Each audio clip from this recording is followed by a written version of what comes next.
Welcome to Pindar Poetry. We hope you learned something new. You begin by shrinking what Unity must compile. Remove unused assets and lightmaps now so the build starts lean. Next, set the Android build system to Gradle and pick IL2 CPP or Mono based on plugins. IL2 CPP often gives better performance but increases size. Once done, choose target architecture. Start with 32-bit ARM for quick iteration, then build a 64-bit later. Make sure to disable Auto Graphics API for explicit control, and keep quality levels consistent between editor and Android. You now tackle rendering.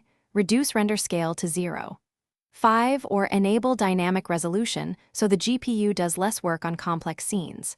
Compress textures with ASC or etc2 and pack sprites into atlases to cut draw calls.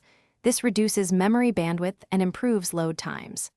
Once done, switch to baked lighting where possible and enable GPU instancing for repeated meshes. Also profile with Unity Profiler on a device to find expensive shaders and remove unnecessary post-processing effects immediately. You finalize by enabling code stripping, ProGuard, and setting Manage Stripping Level to remove unused methods. This drops APK size and memory.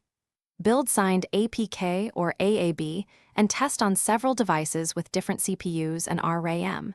Use Android Profiler and Frame Debugger to confirm CPU, GPU, and memory behavior. If performance or crashes appear, make a safe build with lower quality settings and isolate assets by binary search. This helps you find the exact shader, plugin, or texture causing the issue. Thanks for watching. Consider subscribing if we helped you.